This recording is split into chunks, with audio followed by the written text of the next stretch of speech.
Hi, welcome to another episode of Learning Power Ups. It's our bite-sized PL for the busy educator. So we're doing 15 minutes of quick learning that you can do on your own time or watch later. Hope you enjoyed them last week and hope you enjoy them this week too. Today we're going to talk about the Eisenhower Method, and that will help you with your workflow and your efficiency in your classroom and your life in general. I'm Heather Russell, and I'm the Innovative Learning Specialist at Ouida Bailey Middle School. All right, so first I'm going to go over what the Eisenhower Method is, and it actually came from the president, Dwight D. Eisenhower. So he had a quote that he said, "I have two kinds of problems, the urgent and the important. And the urgent are not important, and the important are never urgent." So it was asked of him like how he gets things done and with his workflow, and so that's kind of how he looked at things. So I don't know if you've heard of Stephen Covey. Most people have, with the 7 Habits of Highly Effective People. He reimagined the Eisenhower quote and came up with the Eisenhower Method. So if you think of Stephen Covey's idea of like the put first things first, taking those big rocks and making sure that the big rocks are taken care of, and we're not focusing on the sand and just the little things that pile up in front of us all the time. So if you're the type of person that finds yourself running around putting out fires, which most of us feel like right now, and hopefully, figuratively speaking, if you're actually putting out fires every day, those are probably your big rocks. But, you're figuratively speaking fires where, answering email and looking at text and things like that. Like, if you're always doing that and not taking care of the big things, the Eisenhower Method will work for you. So, I hate the word busy, but I feel like we're always busy. So if you just feel like you're busy, but the work that you're doing isn't making a high impact, but you're just doing a lot of stuff all the time, then you're probably not prioritizing things the right way. Also, if you have long-term goals that you just feel like you're never achieving, like, man, I'm exhausted because I'm busy doing all these other things all the time, but you're not focusing on your long-term goals, then let's try to give this method a shot. And then also, this one's me. Like, I have a hard time delegating and saying no to tasks. If people ask me to do something, I typically drop what I'm doing. I'm a people person. I'm a pleaser. And so I'm always just willing to help right away instead of taking care of the things that I need to take care of. And just a funny, but if you want to be president of the United States, it worked for Eisenhower. So, it might work for you. All right, so let's take a peek at what the Eisenhower Method is. And I kind of have everything in graphic form because it's the easiest way to look at it. So you can do it digitally. You can do this with Post-it notes. You can get a piece of paper and fold it into 4 squares. But the main thing is that you get this information here. So on this quadrant, you want things that are urgent, and on this quadrant, you want things that are not urgent. So this side is not urgent, this side is urgent. But then we also have to look and see this is important. So something can be important but not urgent. Like, it has to get done, but it doesn't have to get done right now. These are the things that are important that have to get done right now. So those are your big ones. And then when you go down to the bottom, you also have the urgent, and then it's not important. So that might be someone asking you to do something in your face right now, but they have that sense of urgency, but it might not be the most important thing that has to get done on your list. And then the very last one, these are the things that are considered more like time wasters. So it's not important and it's not urgent. So it's something that really you don't have to get it done, and no one's going to miss it if it's not done. So what you would do is you would look at those tasks. You could make a list of those tasks and then sort them out that way. So I'll show you how to do that in the next couple of slides, though. But this is what you do if things fall into those categories. So if I have urgent and important, that's something that you have to do. Like, you don't have an option. So it just has to get done. So that's your do it. Like, you don't have a choice. And if it's important but not urgent, it's kind of like, okay, I can do this, but I can get it to it later. So that's going to be more like next on your to-do list. If it's urgent, but it's not important, then they say the best thing to do is to delegate. So if you can delegate and have someone else do it, then make that happen. If not, it just gets lower on the priority list. And then these ones in the red are, it's just not important at all. Delete the task. Don't bother doing it.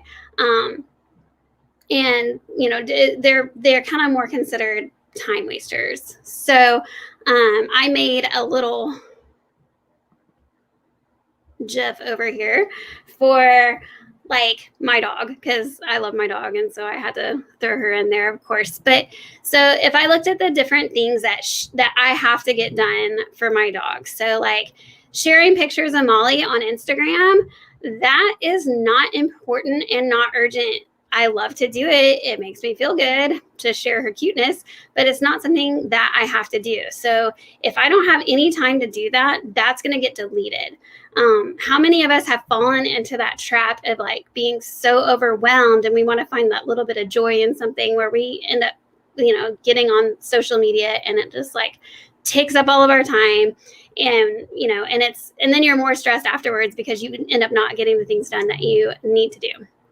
So my next one that I have, which, sorry, these are moving as I'm talking, but is to trim Molly's toenails. So it's urgent because it hurts. Like, if she jumps up on you and she's got long toenails, that's kind of painful. It's urgent, but it's not like the most important thing that has to be done right now. So that's something that I'm happy to delegate, because I don't like cutting her toenails, and, she gets a little crazy. So I might ask like my husband to cut her toenails if he's not busy, or I might make it a chore for my daughters. I can delegate that to them and make that happen. So then the next one is like to fill Molly's heartworm medicine for the next month. Like, okay, that's something important. Like if she doesn't take her heartworm medicine, then she could get sick, and, it ends up costing more money in the end.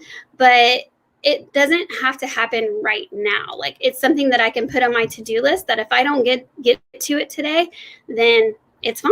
I won't get to it today, and we'll all survive. And then the last one, this happens to me all the time. I need to just do one of the subscriptions on Amazon, but purchase food for Molly because we ran out. Like, I've delegated feeding the dog, so I don't necessarily know when she gets out of, when she's out of food. So, but if she's completely out of food, that becomes an urgent and important, like, she has to eat right now. And like, if she doesn't eat, like, she's going to be hungry, and that won't work. So that becomes something that's more important.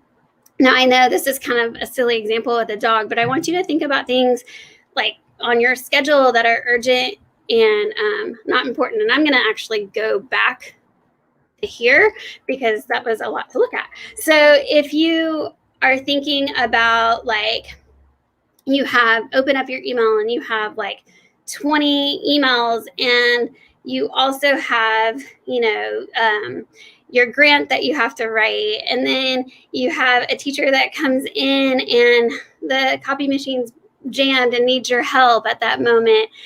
It's important to prioritize and say, okay, so out of those things, what do I have to do right now? Like, your email might have to go into it's an important thing, but it's not urgent. So you would have to move that over there and think of it that way. If that grant is something that's like, due and coming up in a few days, you don't have to do that right now either. That can be an urgent, not urgent, but it's also important that you get it done. When you get to, like, when you have all the emails, you probably want to schedule that and look at a time, because it is important that you're looking at email, but are you going to have to look at it right away? Like, if I get a remind message from Ms. Morales that says, check your email, that becomes an urgent and important. I have to stop what I'm doing and check my email because I need to know if something is going to happen. I want you all to think about things that are, happening in your classroom that are urgent and important, the things that have to happen, like lesson planning, getting your assessments ready, things like that. Those are like the urgent and important things, but it's also like makes it less stressful to get to those things if you're planning out your time correctly. So I'm going to give you a little pro tip in here. I know this wasn't part of my Eisenhower method, but once you kind of get those quadrants filled out and figure it out, you can use your tasks in Google to help you make your list. And what I love, it shows on the little GIF here, you can add them in and then you can check them off, and it even gives you like a little celebration, which is awesome. But inside your calendar and inside Gmail, if you look on your sidebar, you can go to the little pencil, and it's that little blue pencil right here. And when you click on that, it will allow you to add a task. And then you can even click on the 3 dots along the side over here, and it will let you put like a date that you need it done by, the time that you need it done by, and it will organize your tasks on there for you. So you can do that inside calendar and inside Gmail. There's lots of fun things that you can do with tasks, but this isn't all about tasks. So if you have questions on it, you can definitely send me an email. But I like to use the tasks on here because I love scratching things off. Like I use digital lists, and I also use actual paper lists to prioritize what's on those urgent and important tasks, and then move on to my next tasks that I need to take care of. So fun little tip, Google Tasks. It's awesome. All right, so now it's time for our bonus engagement strategy, and we're on strategy number 4, and it's a 3-2-1 summary. So in a 3-2-1 summary, you want to like review after you've learned something.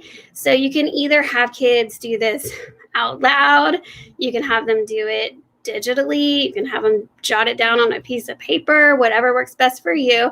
But you start with the 3. So you want to do this kind of like step by step. So you would say, okay, what are 3 things that you learned? So if they're jotting them down, they can jot down 3 things that they learned, or if they're typing them out, or they're sharing with a partner 3 things that they learned. And then next you have 2 examples, applications, or inferences. So I want to know 2 things that you can do with this. So you're thinking on that higher level of Bloom. So you're not just surface level recalling the information you learned. You want to show how it's like applied. And then at the end is one question that you still have. So that will help you kind of gauge your instruction for where it might need to go the next day. If you thought they got something and they didn't, you can look at their questions. And again, you would do that step by step. You can have them discuss that, or you could even, come back as a whole class and have everyone like give an example of, one of each or whatever, and call those out. So that's the 3-2-1 summary. And there's your engagement strategy today. I'm going to let you know about upcoming power-ups. So tomorrow we have attendance and accountability with Classwork Zoom. If you have not used this tool yet, it's there. You need to look for it inside your extensions. It is amazing, especially for your online students. It will show you all kinds of cool stuff. So I won't give anything away. Just join tomorrow. Then we have 1-point rubrics on Thursday. So, get ready to get some rubrics done. And then once we get back from Thanksgiving break, we'll have virtual learning stations, motivating remote students, and cooperative learning strategies. And here's the rest of our upcoming learning power-ups.